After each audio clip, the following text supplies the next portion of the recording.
자, 이제 좋은 부모의 리더십. 우리가 리더십을 갖기 위해서는 뭐가 필요하냐. 앞에 표지를, 목차를 한번 보세요. 목차. 예, 이제 리더자로서 우리가 그런 어떤, 보호자가 아닌 리더자로 살기 위해서는 이걸 이제 공부를 해야 돼. 이거 필수 과목이에요. 자, 그래서 이 페이지 보면은 우선은 부모가 좋은 리더십을 이제 발휘하려면 지금까지는 계속해서 리더자가 돼야 된다, 이제. 그러면 리더십을 발휘하기 위해서 뭐가 필요하냐. 우선 대화법이 중요해요, 대화법.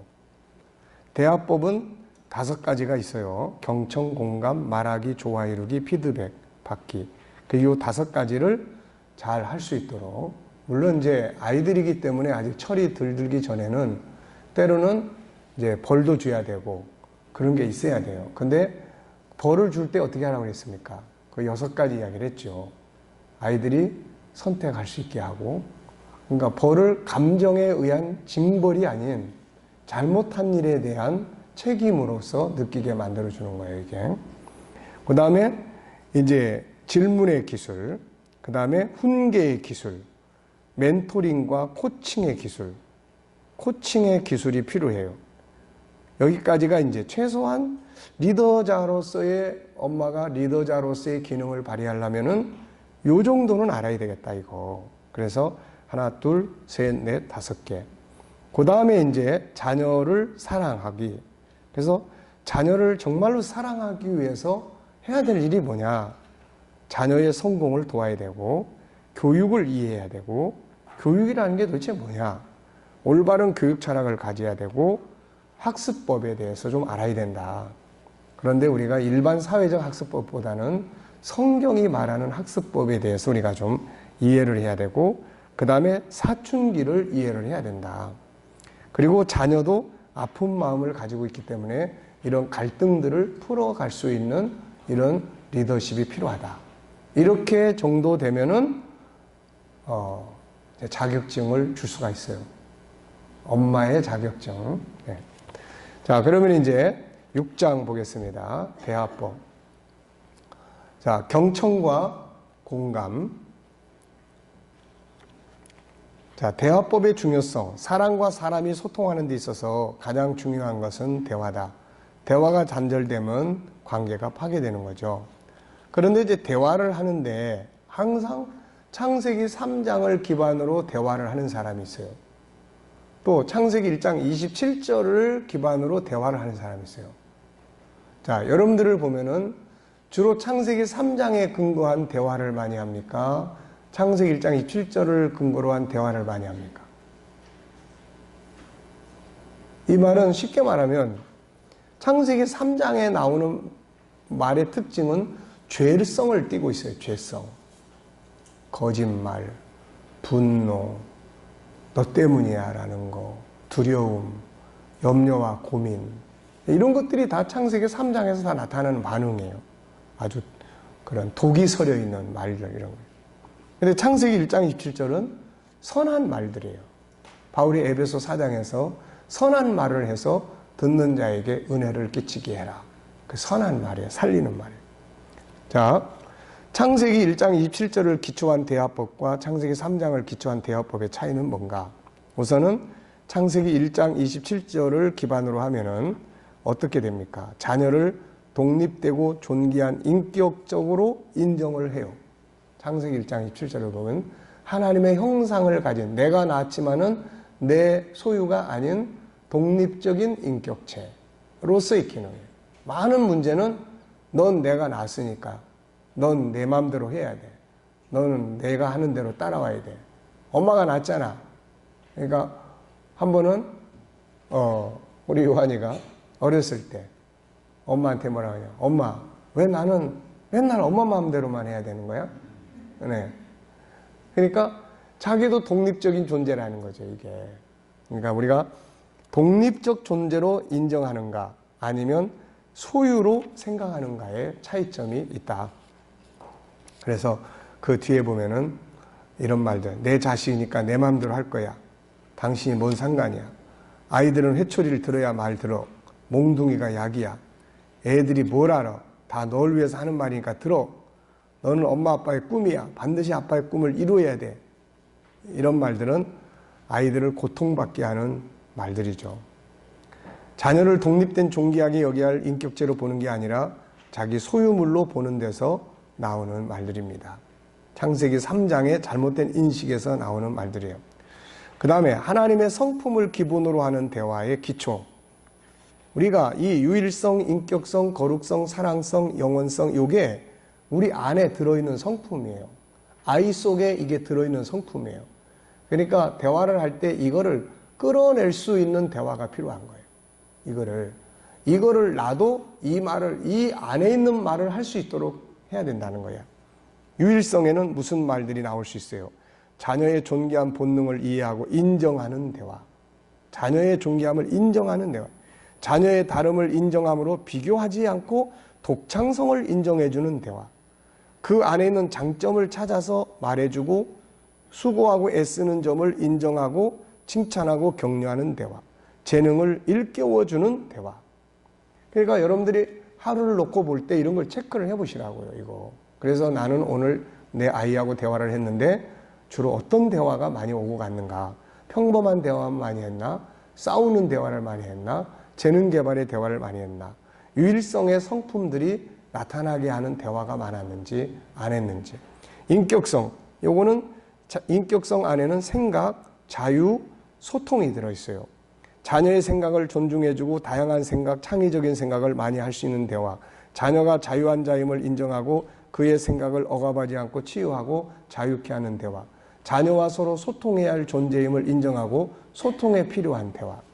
그러니까 이런 것들을 하기 위해서는 우리 부모들이 훈련이 돼야 될 것들이 있어요. 우리나라는 유교적인 관점에서 훈련된 게 너무 많아요. 그래서 뭐 자존심, 체면, 아버지로서의 권위, 뭐 부모로서의 권위 이런 것 때문에 아이한테 뭐 미안하다는 말 잘 못하거나 아니면 풀어놓고 이야기를 못하거나 인격자로서의 소통이 잘 안 돼요. 인격자로서. 그러니까 그냥 시키고 명령하고 사주고 좋게 해주고 돈 주고 뭐 장난감 사주고 막 이렇게는 잘하는데 대화를 못하는 거예요. 대화를. 이게. 그러니까 그 대화를 못하는 이유 중에 하나도 어떻게 하는지 모르니까 그렇지만 자기 권위나 아버지는 항상 이래야 돼. 이런 거. 뭐 이런 것들이 그냥 있어요. 그래서 체면 때문에 아들한테 낮춰서 내가 말을 못해. 이런 것 때문에. 그러니까 이런 벽이 허물어져야 돼. 이게. 자, 그래서 거룩성, 상대방의 영성을 인정하고 본질적 정체성을 찾는 대화 가치. 예. 그래서 신앙적 가치를 중요시 여기는 대화. 올바른 성품을 격려하고 칭찬하며 상대방의 감정을 이해하고 격려하는 등의 감성 지능이 발전되는 대화. 컨설팅, 문제를 지적하는 대화, 야단치는 대화가 아니라 문제를 분석하고 답을 찾아가는 대화. 이런 거 필요한 거예요. 너 그렇게 해가지고 너 어떻게 하려고 그래? 근데 얘는 그게 왜 문제가 되는지 잘 몰라, 지금 이게. 학교에 봐보니까 애들이 다 그러고 살아. 근데 아빠만 야단을 치는 거예요. 도대체 이게 왜 그런지 잘못된 건지 알 수가 없어요. 그래서 야단치고 이런 게 아니라 문제를 올려놓고 대화하고 토론하고 의견을 나눌 수 있는 이게 필요한 거예요, 이게. 그래서 이런 것들이 되면 나중에 아이들이 계속 문제가 있으면 엄마나 아빠를 찾아요. 그래서 엄마 이 부분에 대해서 어떻게 생각하는데? 이렇게 물어볼 수 있다고요. 근데 내가 이야기했다가는 맨날 야단만 맞아. 소용없어. 야, 집에 가서 엄마한테 한번 이야기해봐. 야, 우리 엄마는 답이 없어. 대화가 안 돼. 그럼 아빠한테 이야기해보지? 아빠한테 이야기했다가 몽둥이 날라와. 뭐 이래버리면 이건 이제 안 되는 거죠, 이게. 사랑성, 영원성 이런 것들. 그래서 때때로는 부모가 신앙에 대해서 아이와 대화할 수 있어야 돼요. 이야기 계속 했잖아요. 신앙도 그냥 신앙이 아니라 정말로 영향을 미치는 신앙생활을 하는지 안 하는지 이런 것들에 대해서 어떻게 생각해? 이 신앙이 너의 삶에 어떤 도움이 되는 것 같아? 어떤 영향을 미치고 있어? 이런 부분에 대해서는 어떻게 생각해? 이런 것들이에요, 이게. 자, 이런 대화를 나눌 수 있다면 최고의 부모가 될 수 있다. 그러나 창세기 3장에 근거한 대화는 자신의 아픔을 쏟아내는 대화, 분노하고 지배하고 물질적이고 절망적이고 감정적 대화를 많이 하게 되고, 이건 결국 자신과 자녀들에게 깊은 상처를 만들어 관계가 악화되어 소통의 문을 아예 닫아버리게 만들어요. 그러므로 이제 부모들은 대화의 방법, 특히 창세기 1장 27절에 근거한 대화법들을 공부하고 훈련을 해야 합니다. 대화법만 바뀌어도 인간관계가 바뀌고 삶이 바뀌어요. 대화는 일방적 지시, 명령 또는 일방의 훈계가 아닙니다. 자, 대화법의 5가지 요소예요. 5가지. 첫째는 뭐예요? 경청입니다. 경청. 이거 말 많이 들어봤죠? 경청은 뭐예요? 들어주는 거예요. 어때요? 경청의 능력이 어느 정도 되는 것 같아요? 지수로 말하면은 여러분들은 아이들과의 대화 속에서 어느 정도 들어주는 것 같습니까? 끝까지 들어준다. 중간에 차단한다. 아예 말 못하게 한다. 어느 정도 되죠? 3, 4. 그럼 부모의 자격이 미달이야. 네. 네. 자, 어느 정도 되죠? 끝까지 들어준다. 네. 아, 바쁘면 못 들어주고. 네. 근데 이런 경우들이 있어요.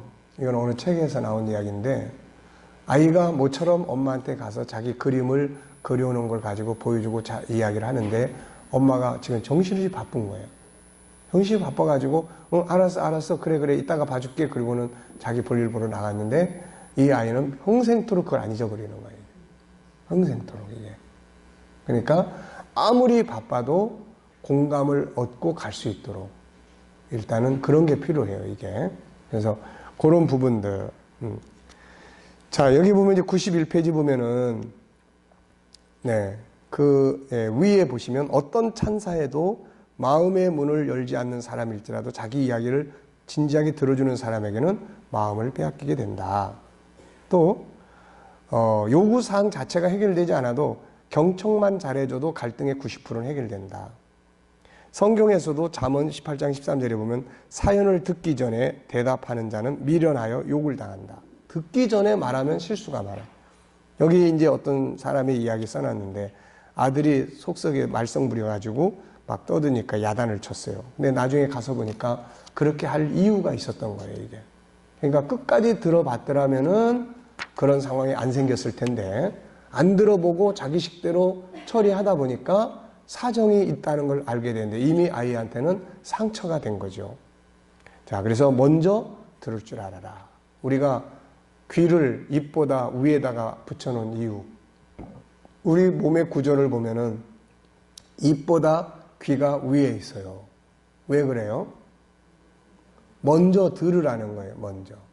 듣고 난 다음에 생각하고 나서 말을 해야 돼요. 이 정도 되면 단수가 높아요. 근데 듣자마자 확 쏟아내는 거는, 이거는 이제 훈련이 좀 필요합니다, 이거는. 훈련이 좀 필요해요. 그러면 실수가 많아. 네. 나중에 상처도 서로 많이 받아요. 자, 그 다음에 경청의 방법인데, 여기서는 요 3가지를 꼭 기억을 해 두시면 돼요. 예, 93페이지 맨 밑에 보면은, 사람의 맨 밑바닥에는, 사람이 왜 속이 상하냐면은 이 본능 때문에 그러는 거예요. 그래서 이 속의 맨 밑바닥에 있는, 이건 뭡니까? 5가지 성품이에요. 하나님의 성품에서 나오는 거예요, 이게. 나는 뭐뭐뭐 하고 싶다. 나는 존귀하게 인정받고 싶다. 이게 유일성의 존귀함에 나오는 거예요. 나는 내 장점을 개발하고 싶다.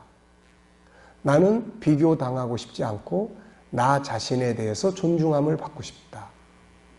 나는 내 재능을 개발해서 인정받고 싶다. 나는 저 사람하고 소통을 잘하고 싶다. 친하게 지내고 싶다. 전부 그런 내용이에요. 네. 그런데 이게 문제가 어디서 생깁니까, 이게? 네. 둘째는 상한 감정이에요. 그 가운데 뭐가 있어요? 장애 요인이 있어요, 장애 요인. 요것 때문에 내 본능대로 잘 안 돼. 그래서 마음의 상한 감정의 형성이 생겨요. 그러면 이제 막 속이 부글부글 끓어. 여러분들도 본능에서 나오는 좋은 본능이 있는데, 이게 잘 안 돼서 속이 부글부글 끓어. 끓으면 이제 그 다음에 그게 어떻게 됩니까? 이제 이게 뚜껑이 열리죠, 이제. 뚜껑이 열리면 어떻게 돼요? 그게 밖으로 나와요. 나올 때 그 감정이 얼마나 심하냐에 따라서, 아픈 감정이 얼마나 심하냐에 따라서 나올 때 분노 조절 장애로도 나오고 또 자기 이성을 상실해버려요. 뭐 아이들을 다룰 때 자기가 생각하는 이상으로 분노를 폭발시켜버려요. 그런 문제. 무기력에 빠져버리든지 그냥 대인이 사람이 싫어지든지 또 뭐 강박관념으로 그래서 막 꿈속에 막 괴롭힘을 받는다든지 막 이런 다양한 형태로 나타나요, 이게. 근데 이게 만약에 5가지 성품 내에서 이대로 살아가는 현상이 딱 생기면은 어때요? 감정이 좋은 감정이 형성이 돼요. 기분 좋은 감정, 평안한 감정. 그리고 난 다음에 이 상대와의 관계를 가지면 어때요? 너그러워지고 여유가 있어지고 기분이 좋아지고 이렇게 돼요, 이게. 그러니까 우리가 대화를 나눌 때 제일 우리는 항상 어디 걸 많이 들어요? 맨 위에 걸 많이 들어요, 항상. 맨 위에 이렇게 표출되는 거를 많이 듣는다고요. 그러니까 아이가 만약에 학교에 갔다 와가지고 막 성질 내고 울고불고 난리 나면은 자, 어떻게 반응하죠? 왜 울어? 그리고 그 다음에 어떻게 하죠? 무슨 일이 있어? 어때요? 본인이 그걸 볼 때의 본인의 감정은 어떻게 나타나죠? 막 속상하고 혹시 같이 싸우진 않아요? 그러진 않고. 네. 네. 왜냐면은 지금 애가 학교 갔다 오더니 막 성질내고 이러니까 막 그렇지 않아도 그냥 설거지 하기도 짜증나고 막 그러는데 막 귀찮은데 그런 상황에서 그러니까 넌 도대체 맨날 왜 그래 도대체 그거 막 같이 짜증내는 거예요, 이게. 그러면 이제 어떻게 합니까? 그 다음에 아이는 어떻게 해, 이제 또? 네.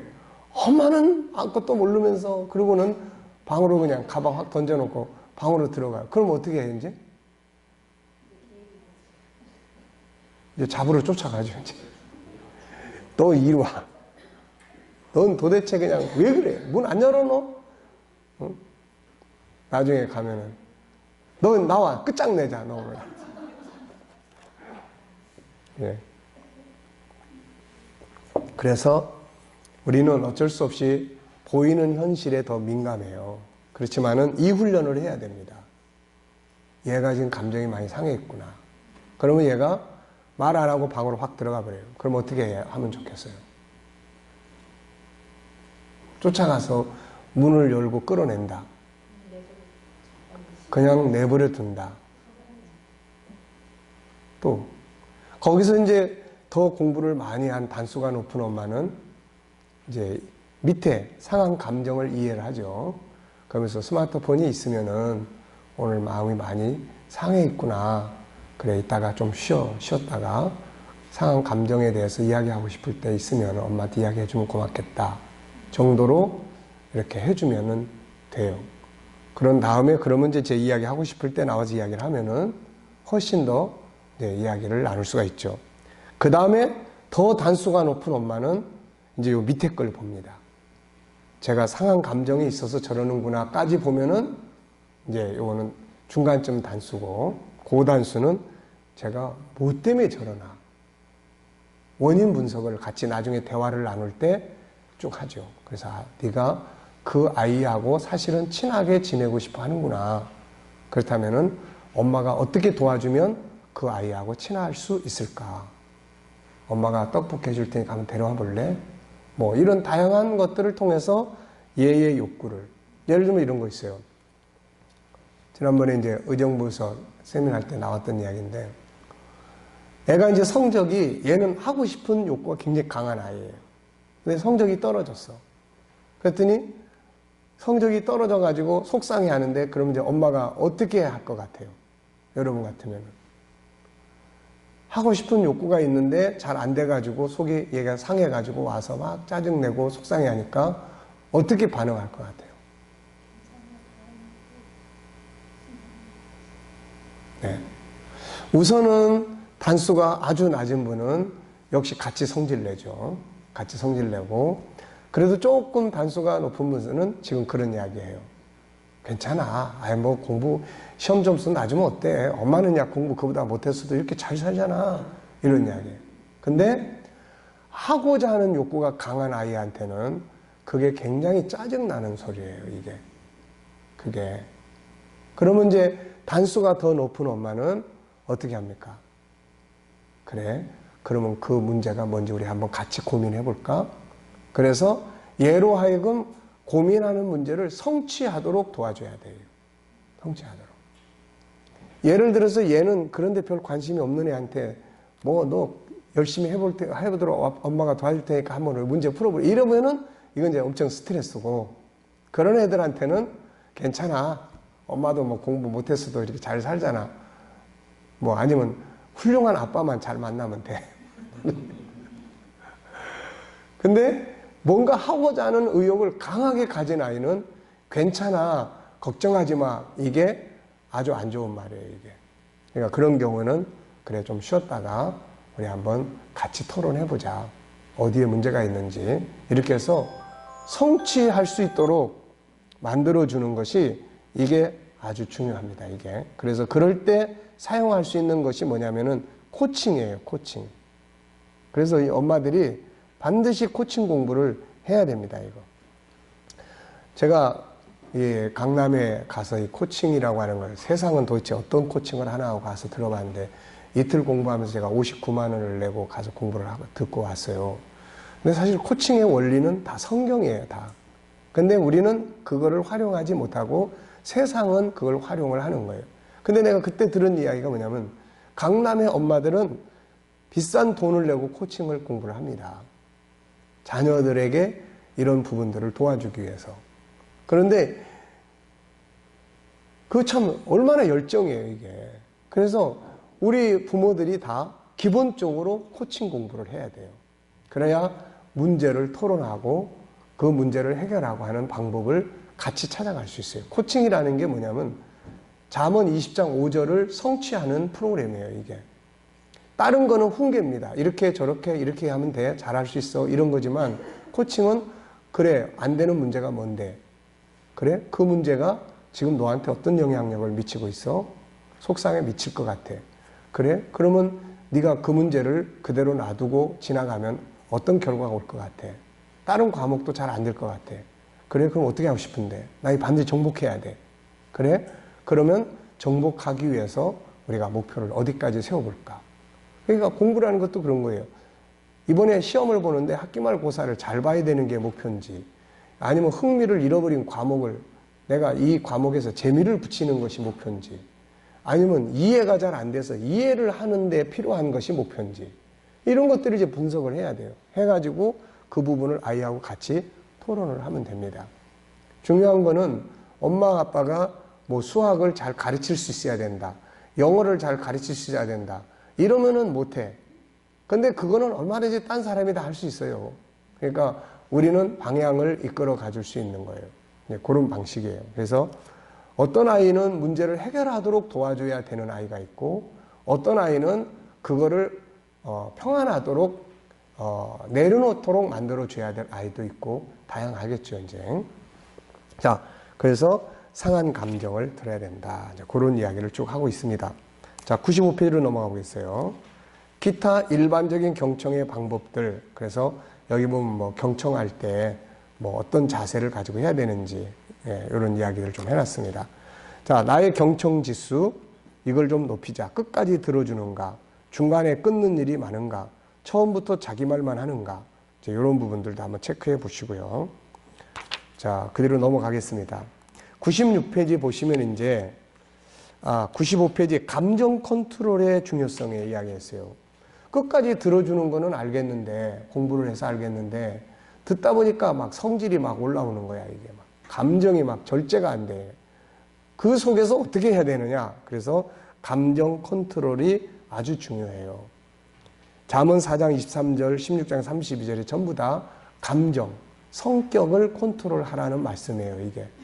마음을 다스려라. 전부 영어 성경을 보면 전부 다 성격을 컨트롤하라, 이런 말입니다, 이게. 그러니까 감정을 컨트롤하는 게 굉장히 중요합니다. 경청할 때 얘가 좋은 말만 하면 끝까지 들어주겠는데 듣다 보니까 기분 나쁜 소리하고 나를 지적하는 소리하고 원망하는 소리하고 그냥 징징 짜는 소리하고 떼쓰고 터무니없는 걸 요구하고 이래도 끝까지 웃으면서 경청을 해준다. 이거는 아주 고단수예요. 고단수. 보통 이 정도가 되면 이제 성질이 나죠. 화가 나면 이제 그 다음에 어떻게 합니까? 이제 그때는 경청이고 공감이고 다 출장 가고 이때부터는 이제 내 감정이 막 나오는 거예요. 그래서 감정 컨트롤이 아주 중요해요.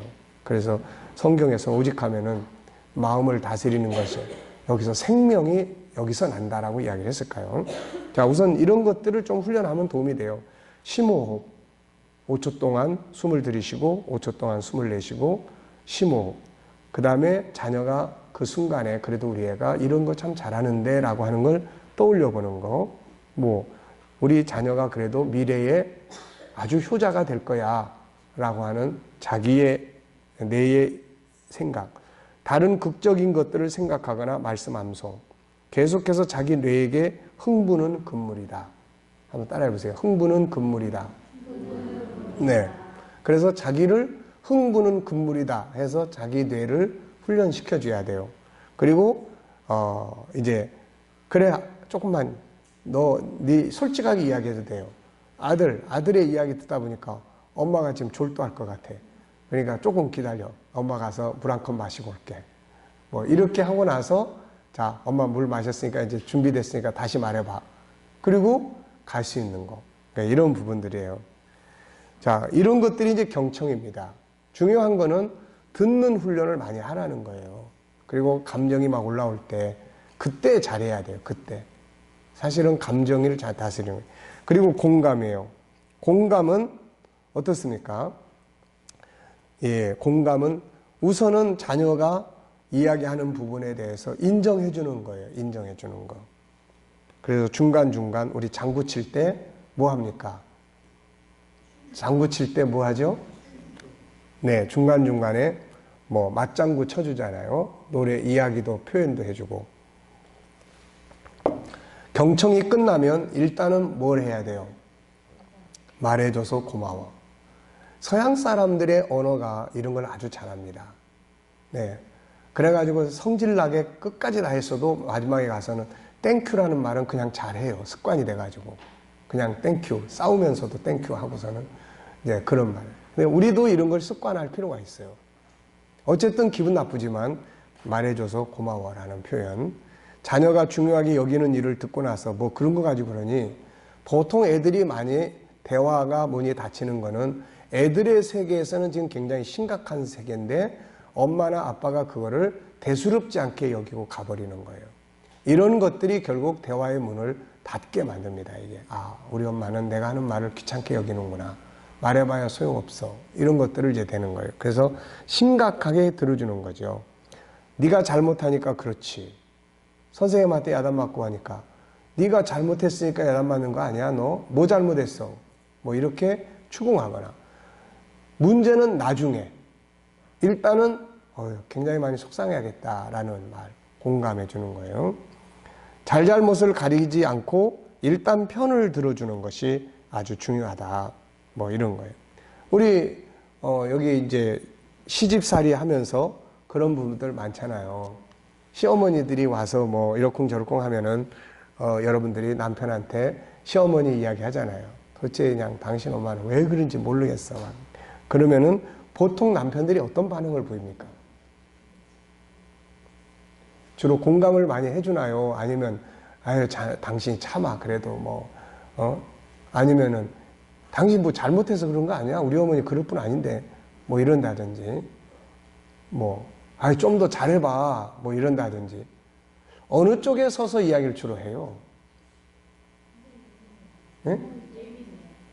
예민해. 어떻게?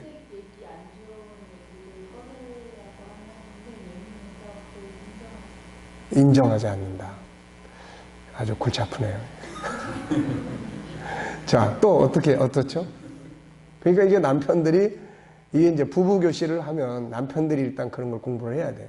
그래서 우선은 사람은 그래요. 급한 불을 먼저 꺼주는 게 이게 최우선이에요. 지금 어머니가 됐든 이 부인이 됐든 간에 일단 불이 붙었어. 지금 이 며느리가 시어머니 때문에 막 너무 열받아가지고 도대체 그냥 시어머니, 우리 어머니 왜 그런지 모르겠어. 난 너무 속상해 죽겠어. 그런데 옆에서 남편이 네가 잘못하니까 그렇지 뭐 이래버리면은 막 이제 열받는 거예요. 우선 불을 꺼주는 거예요. 불을 꺼주기 위해서는 그러게 우리 엄마가 도대체 왜 그래? 많이 힘들겠다. 미안해. 뭐 이런 말들을 들으면은 많이 이게 지수가 낮아져요. 그러면서 이제 그 다음에 공감을 하고 그 다음에 이제 대화를 통해서 우리가 개선할 방법이 뭘까? 우리 어머니 성격이 그런데 당신 참 미안한데 우리가 어떻게 대응하면 좋겠나? 이렇게 대화가 되면은 좋은데 이제 그런 식이에요. 그래서 일단은 편을 들어주는 거라. 어떤 젊은이가 청년이 그런 상담을 해요. 목사님, 내가 우리 어머니 때문에 아주 미치겠습니다. 그래서 왜 그래? 그랬더니 우리 엄마가 치매가 온 건지 치매 증상인지 어쨌든 밖에 나가서 말도 안 되는 이야기 하다가 싸워가지고 이웃 아주머니들하고 싸우고 그러면 이제 내가 거기 가서 말리고 해야 되는데 막 아주 미치겠다는 거예요. 그래서 내가 엄마 고치고 싶어? 그랬더니 고치고 싶대. 그럼 어떻게 해야 되는지 알아? 같이 미쳐. 그냥 같이. 그래서 엄마가 밖에 나가서 딴 사람하고 싸우면 엄마 편을 무조건 들어줘. 엄마 편. 무조건 들어줘. 그러면 이 엄마가 누구 편을, 누구하고 한 편이 되냐면 아들이 자기 편이라는 걸 알게 돼. 우리가 이제 치매 예방에 대해서 이제 나중에 그런 프로그램들을 이제 교육을 하는데 그 중에 치매를 가진 분들하고 생활하는 분들은 일단은 그 작업을 잘 해야 돼요. 일단은 그냥 같이 공감해주는. 예를 들어서 옛날 이야기해요. 옛날. 어머니가 옛날. 그러면 옛날 이야기를 하면은 옛날로 돌아가서 이야기를 같이 나눠주는 거예요. 그러면은 그 이야기는 또 그 순간만 지나가면 금방 지나가 버려요. 또 이게.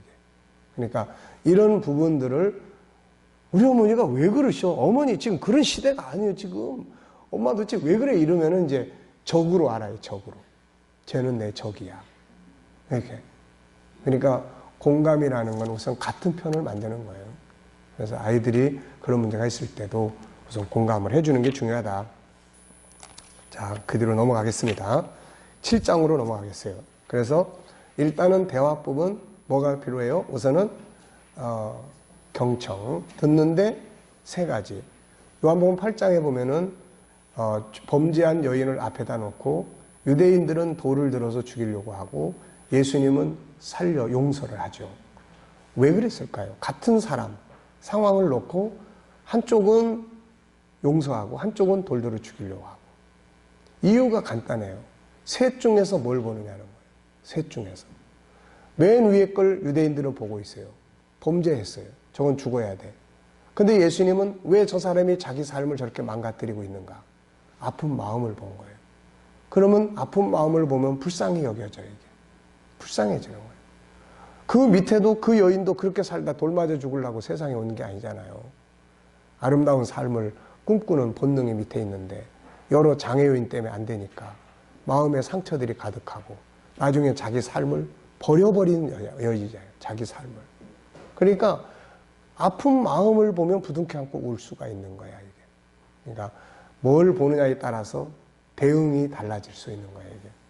7장은 이제 말하기, 말 잘해야 돼, 이제. 말을 멋지게 해야 됩니다. 혹시 디자인 공부하신 분 계세요? 디자인. 디자인이라는 거는 안 들어가는 데가 없어요. 그런데 언어도 디자인을 해야 돼요. 우리가 국어를 공부하고 국문법을 공부하고 영문법을 공부하면은 이 단어 하나가 굉장히 중요해요. 그리고 왜 앞에다 두고 형용사가 왜 필요하고 전부 이게 다 언어의 기술이에요, 이게. 그래서 문학을 공부한 사람들, 영문학을 공부한 사람들은 말이 아름답습니다. 일단 말을 잘 할 줄을 알아요, 이게. 여러분, 솔로몬과 술람미가 왕하고 포도밭에서 농사 짓는 농부인데 이 둘이 결혼을 해요.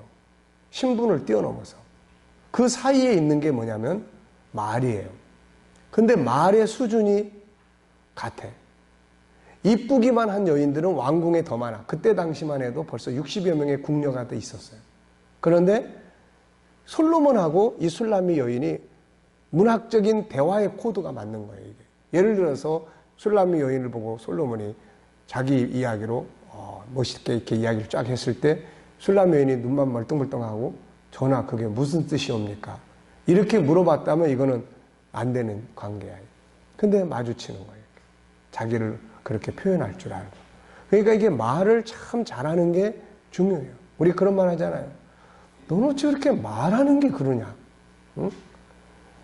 말이면 단 줄 알아? 응? 그러니까 이게 말에 대한 내용이 아주 중요한 거예요. 말. 그래서 이제 여기서는 우선 말입니다. 자, 102페이지. 말의 중요성. 죽이기도 하고 살리기도 하고 재능을 개발하기도 하고 그런 거죠. 그래서 밑에 보면은 7살에 학습 불능 진단을 받은 아이가 있는데 14살에 학교를 그만뒀어요. 17살에는 약물에 중독이 된 소년이 있습니다. 그런데 이 소년이 어떻게 치료를 해야 될지 모르다가 이런 분야의 전문가인 폴 그레그 박사를 만납니다. 그런데 이 박사가 뭐를 바꿔주기 시작했냐면 아이가 사용하는 단어를 바꿔주기 시작했어요. 그래서 얘에게 항상 매일 수십 번씩 나는 천재야, 나는 내 지혜를 활용할 거야, 이거를 계속 외치게 했어요. 그런데 놀랍게도 이 언어가 이 아이를 지배하기 시작을 했어요. 그래서 나중에 박사가 되고 이렇게 아주 위대한 삶을 살았다는 이야기예요. 그러니까 정체성을 바꿔주는 이야기죠. 103페이지 보면 말을 바꾸는 말에 힘이 있습니다. 삶을 바꾸는 말에. 뇌 세포의 98%를 지배하는 말의 힘을 사용하기 위해서는 자신이 원하는 무엇이든지 적어서 하루에 50번씩 반복해서 이야기를 하라는 거예요. 예, 이거는 긍정의 말이 성공을 부른다. 이정숙이라는 사람이 써놓은 이야기인데 미국에서도 이런 거 계속 임상을 합니다. 그래서 뇌세포의 230억 개 중에 98%가 내가 하는 말에 영향을 받는다는 거예요. 나만 영향을 받습니까? 내가 하는 말이 상대방 속에 확 들어가가지고 그 사람의 일생에 영향을 미쳐요. 이게 일생에 영향을 미쳐. 어떤 사람이 형제가 있는데 그 형제가 형은 학자고 밑에 동생은 장사를 해서 돈을 번 사람이에요. 그런데 나중에 돈을 벌더니 이 사람이 공부를 해서 박사학위를 받았어요. 그래서 그 형이 아우 자네는 장사하는 기술이 뛰어난데 박사가 왜 필요해? 그랬더니 이 아우가 하는 말이 형님 제가요 엄마가 어렸을 때부터 나보고 맨날 김 박사 그렇게 불러서 나는 내가 박사를 해야 되는 사람으로 저는 알고 있습니다. 네. 그러니까 그렇게 중요한 거예요. 이게 어떤 말이 이 아이가 계속 듣느냐는 거는 이 아이의 정체성을 만드는 거예요. 이게. 근데 우리는 부모가 자녀들에게 안 좋은 말들 많이 하잖아요.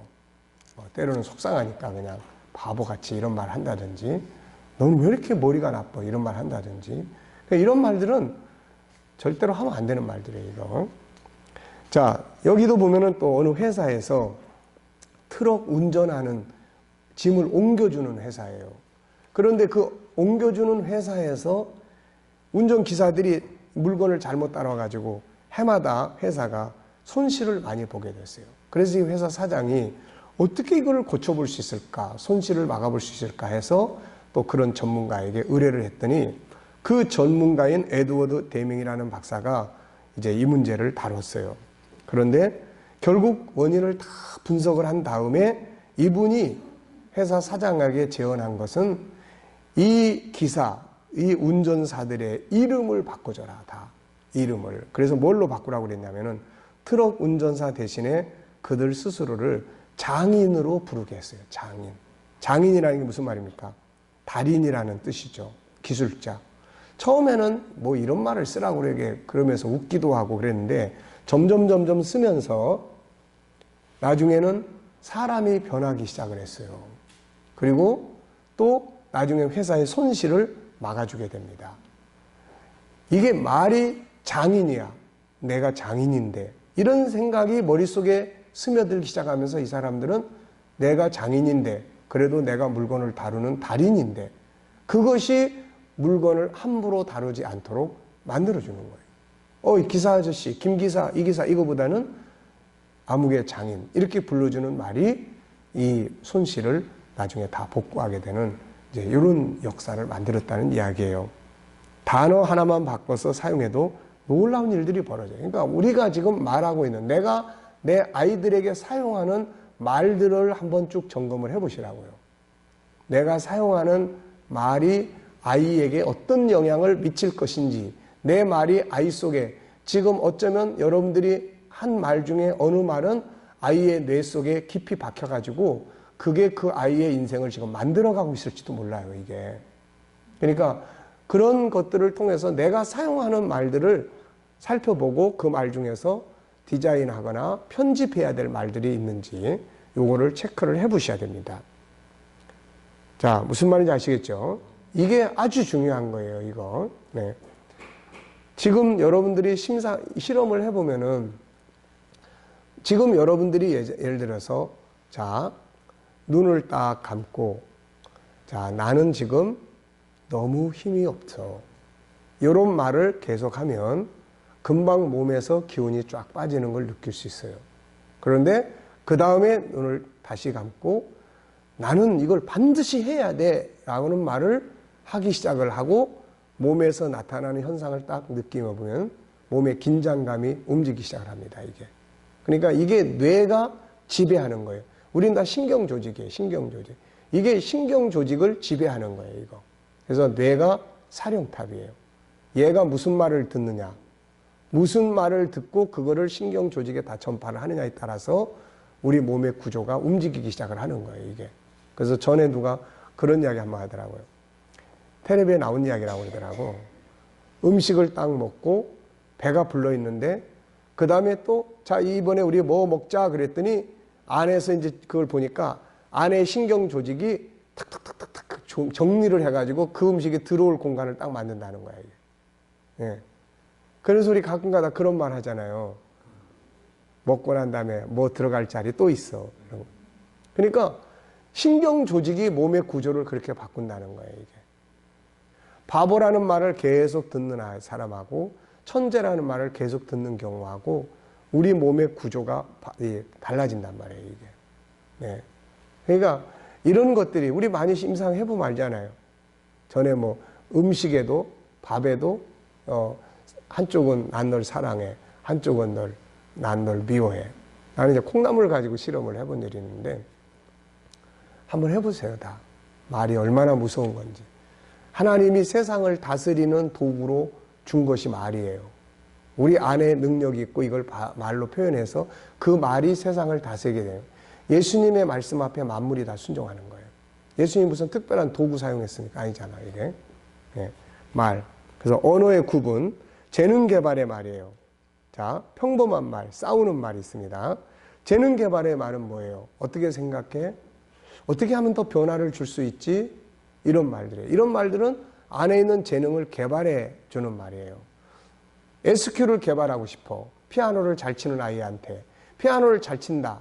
이건 IQ, 기술이 발전해 있는 거예요. 얘에게 SQ를 발전하고 싶으면은, 피아노 잘 쳐. 그러면 이걸 다른 사람들을 기쁘게 하기 위해서 어떻게 활용하면 좋겠어? 이러면 이제 이게 SQ 쪽으로 영역이 바뀌어요, 이게. 네. 그러니까 그런 부분. 평범한 말. 갔다 왔니? 밥 먹었니? 숙제해라, 청소해라, 게임 조금만 해. 이거는 다 평범한 말이에요, 이거는. 싸우는 말. 오늘도 싸웠니? 너는 잘하는 것이 없어. 누구는 어떻다 해. 넌 왜 그러니? 이거는 싸우자는 말이에요, 이거. 끌림의 법칙 이야기했죠. 우리가 어떤 말을 내려보내면 어떤 말이 올라온다 하는 거. 3번 106페이지. 자, 언어의 선택과 디자인이에요. 세상의 모든 건 다 선택이에요. 말도 선택입니다. 자, 아이가 어떤 일을 했어요. 어떤 일을 했는데 잘 못했어. 이럴 때 주로 어떤 말을 씁니까? 이럴 때 사용할 수 있는 말이 하나만 있는 게 아니에요. 너는 왜 그렇게 맨날 그러니? 이 말만 있으면 우리는 계속 그 말밖에 할 말이 없어요. 근데 말은 엄청나게 많아요. 주방에 가면은 어때요? 음식점이나 이런 데 주방에 가면 칼이 한 가지만 있습니까? 칼의 종류가 많습니까? 네. 그래서 소뼈를 자르려면 어떤 칼 들죠? 회 뜨는 칼 가지고 잘라집니까, 이거? 안 되는 거예요. 언어는 선택이에요. 선택할 수가 있어요. 그러니까 가장 좋은 말을 선택을 할 수가 있어요. 이게. 그러니까 그냥 선택하지 않고 하는 말을 무슨 말이라 그래요? 막말이라고 그럽니다. 막 하는 말이에요.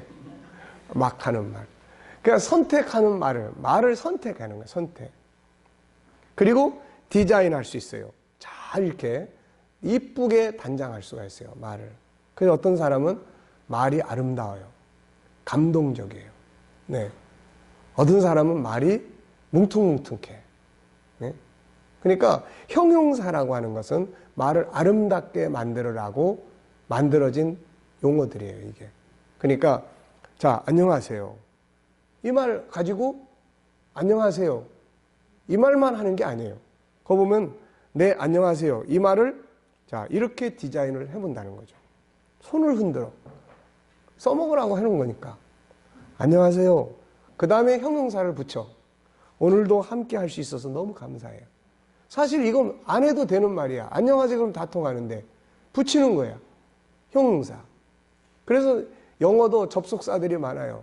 뭐 and 또 뭐 그리고 그런데 뭐 다 많아요. 그래놓고 또 쫙. 중요한 거는 이런 말들이에요.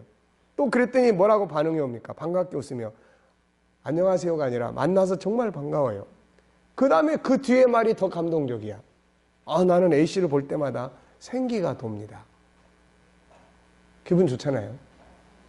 옆에 사람하고 안녕하세요 이렇게만 끝나지 말고 오늘도 옆에 앉아줘서 너무 고마워요. 네. 자, 그러니까 똑같은 안녕하세요인데 이렇게 사용할 분야가 많은데 우리는 그냥 가장 무뚝뚝하게만 하는 거야, 이게. 왔니, 갔니, 밥 먹자, 자자, 뭐. 자, 커피 한잔 하러 갑시다. B는 따뜻한 양지 바른 곳에 있는 커피숍에 가서 커피 한잔 합시다. C는 자, 호수가 보이는 양지 바른 곳에 가서 커피 한잔 하실래요? 이 질문을 해보면 지금까지 다 C에 다 갔어. C에 다. 장사를 해도 그렇고 뭘 해도 그렇고 우리가 설교도 마찬가지예요. 어떤 말들을 어떤 포인트에서 어떻게 강조점을 두느냐에 따라서 듣는 자가 감동이 되기도 하고 그러는 거예요. 다. 어느 곳을 선택하고 싶은가다. 네 번째, 우리가 해야 할 좋은 말들이 있습니다. 우선 따뜻한 말을 해야 돼요. 따뜻한 말. 막 쌀쌀한 말 이런 거 말고 따뜻한 말. 친절한 말의 힘. 이래나 저래나 명령보다는 어떻게 생각해? 라는 해줄래? 라는 말로. 해주겠어? 언제쯤 도와줄 수 있어? 이런 말. 야, 너 언제까지 해야 되는데 이거 언제까지 도와줄 수 있지? 이거보다는 언제까지 도와줄 수 있어? 라고 하는 말이에요. 그 다음 분노를 쉬게 하는 말이에요. 유순한 말은 사과하는 말입니다. 잠언 15장 1절에서 유순한 말은 분노를 쉬게 한다고 이야기했어요. 그러면 유순한 말이라는 게 뭐예요? 유순한 말이 뭔지 알아야 되는데 우선 유순한 말은 이런 말들이에요. 죄송합니다. 미안해요. 폐를 끼쳤네요. 미안합니다. 또 공감하는 말. 그렇겠네요. 아프시겠네요.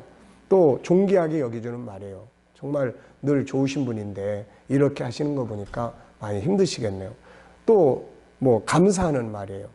때로는 좀 손해보는 말이에요. 손해보는 말. 유순한 말은 억울함을 짊어지고 가는 말이에요. 그래서 때로는 억울해도 그냥 짊어지고 가는 거예요. 이게 다 예수님 정신 아닙니까, 이거? 자, 세 번째는 매너 있는 말. 매너 있는 말. 잠언 15장 23절에 사람은 그 입의 대답으로 말미암아 기쁨을 얻나니 때에 맞는 말이 얼마나 아름다운고. 이게 상황과 대상에 맞춰요. 경우에 합당한 말은 얼마나 멋진 말이냐면은 은쟁반의 금사과 같은 말이에요. 정말 예의를 갖춰가지고 그렇게 멋지게 이야기를 해요. 110페이지에는 여기에 매너 있는 말. 전업주부 L씨, 남편이 맨날 남편이 아내한테 뭐라 그러냐면 너는 그렇게 머리가 나빠서 어떻게 사냐라는 말을 많이 해요.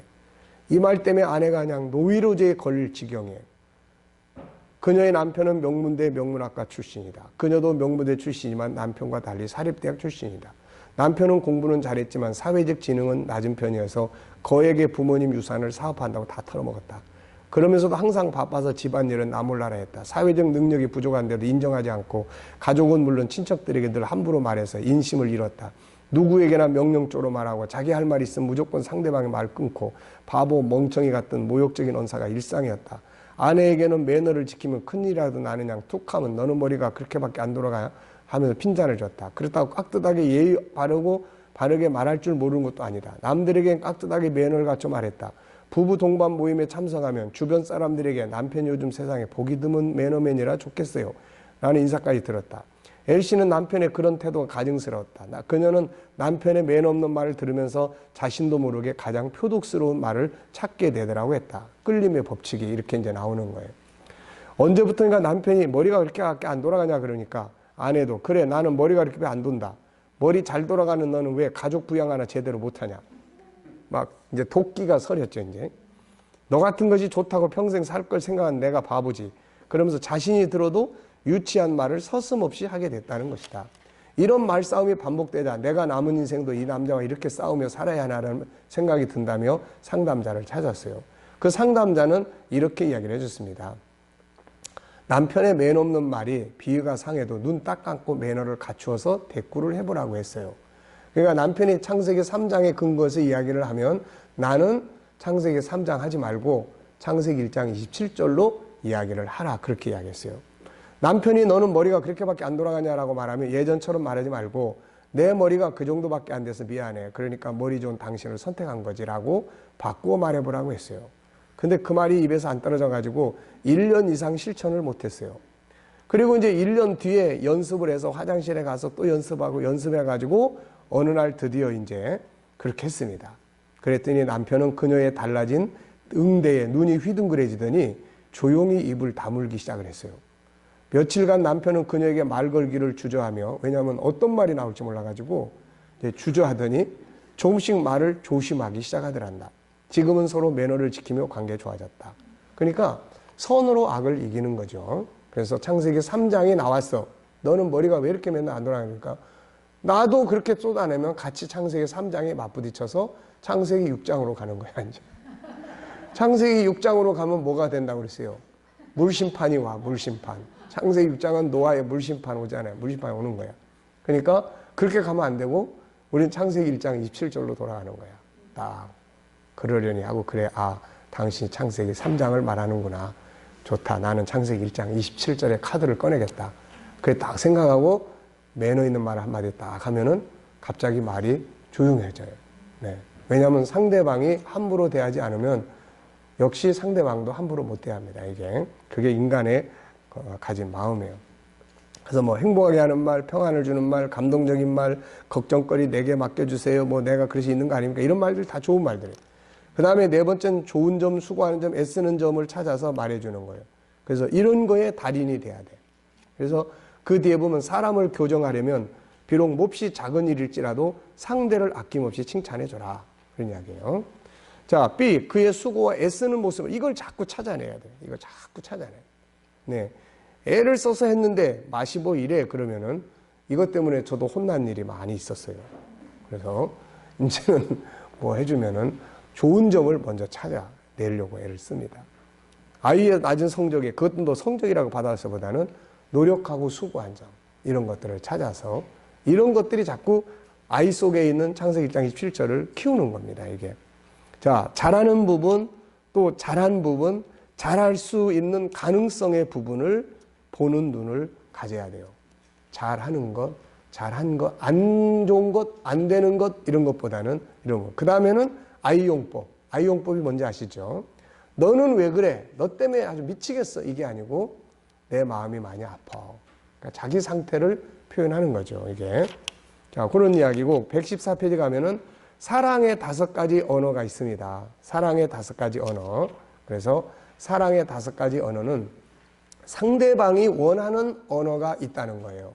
그래서 어떤 사람은 선물을 좋아하고 어떤 사람은 좋은 인정해주는 말을 좋아하고 어떤 사람은 또 함께 있어주는 거 좋아하고 어떤 사람은 필요한 봉사를 해주는 거 좋아하고 어떤 사람은 스킨십을 좋아하고 그래서 그 사람에게 맞는 사랑의 언어를 사용을 해라. 이제 그런 이야기예요. 그 다음에 칭찬하는 것. 그래서 115페이지 보시면 또 신앙생활을 하는 사람들한테는 신앙에 대한 칭찬도 많이 해줘야 돼요. 너는 특별한 사람이야. 뭐 하나님 닮은 사람이거든. 역시 하나님을 닮은 천재야. 잘했어. 하나님 기뻐하실 거야. 예수님이 너를 무척 사랑하시나 봐. 뭐 이런 것들. 그래서 이런 신앙 안에서의 칭찬도 해줄 수 있어야 된다. 그러면서 116페이지 보면 칭찬할 때 주의할 점이 있어요. 주의할 점. 칭찬할 때. 그래서 잘못 칭찬을 했을 때는 이게 마약보다 위험하다고 지적을 했어요. 그래서 칭찬할 때 주의점이 뭔지 이런 거 좀 읽어보시고 119페이지 보시면 용기를 북돋아 주는 말, 네, 이런 말들이에요. 용기를 북돋아야 말. 그래서 긍정의 후원자가 된다 이런 이야기고 또 뒤에 120페이지에 넘어가시면 마술의 말 이런 말들이 있습니다. 그래서 마술의 말이라는 거는 사람을 감동시키는 말이에요. 미안합니다. 감사합니다. 약점이 드러날 때 그래 그래서 내가 있는 거야. 뭐 더 도와드릴 일 없나요? 제가 도와드리겠습니다. 자기 일이 아니지만 제가 도와드리겠습니다. 이런 말들은 사람을 감동을 시켜요. 그 다음에 기쁨을 주는 말. 이왕이면은 웃는 말을 많이 찾아서 이야기할 수 있는 거 이런 거예요. 자, 그래서 121페이지 보면은 웃음이 가져다 주는 거, 면역 체계 활성화, 스트레스 해소, 그 다음에 더 많은 산소를 들이마시게 하고 근육을 이완시키고 통증을 경감시키고 혈압을 낮추고 폐로 들어온 공기를 비워준다. 부작용이 전혀 없다. 처방전이 없이 어디서나 이용할 수 있다. 돈이 들지 않는다. 네. 어떤 사람이 신문에, 그러니까 우리 주변에 그런 게 많다는 거예요. 그러면서 자, 중고품 시장을 엽니다. 필요 없는 물건 다 가져오세요. 그래 놓고 끝에다가 뭐라고 쓰냐면 남편을 데리고 오는 걸 잊지 마세요. 라고 써놨어요. 안 재미있습니까? 네. 중고 남편 데려와서 팔으란 이야기요. 주보에다가 어떤 아이가 글을 썼어요. 목사님, 지난주 설교에 제가 너무 많이 은혜 받았습니다. 너무 짧으셨거든요. 네. 또 어떻게 글을 썼냐면 목사님, 저는 천국이 너무너무 좋아요. 왜냐하면은 우리 형은 거기 안 갈 거니까요. 네. 자기 형이 천국에 안 갈 거니까 너무 좋다는 거예요. 그러니까 우리 주변에는 그게 웃을 만한 일들이 굉장히 많다는 이야기예요. 그래서 그런 것들을 찾아내서 들려줄 수 있는 이런 부분들이 된다는 거죠. 그 다음에 이제 122페이지 조화의 기술이 있습니다. 대화를 한 사람은 이걸 주장하고 한 사람은 저걸 주장해. 그래서 거기서 끝장을 보려고 그러면 안 됩니다. 서로 원수지간이 되고 싶으면은 논리적 싸움에서 이겨야 되고 친구가 되고 싶으면은 저주라는 겁니다, 이게. 그래서 조화를 잘 얼마나 하느냐. 그래서 1과 10 사이에 2, 3, 4, 5, 6, 7, 8, 9가 있으니까 그거를 찾아서 조화를 맺어라. 그 다음에 마지막은 피드백 받는 거. 피드백은 아주 좋은 거예요. 듣기 싫은 말, 듣기 좋은 말. 자, 오늘의 숙제입니다. 그래서 내일 오늘 집에 가시면 애들한테 엄마가 말할 때 듣기 좋은 말은 뭐고 듣기 싫은 말은 뭐야. 그리고 또 엄마도 역시 우리 딸이 이런 말 할 때 엄마는 너무 속상하고 이런 말 할 때 너무너무 기분 좋아. 그래서 언어에 대한 피드백을 나눌 수 있도록 해보시라는 이야기예요. 아시겠죠? 자, 오전 공부는 여기까지 하겠습니다. 자, 수고하셨습니다. 식사들 하시고 2시에 우리 만나도록 하겠습니다. 네.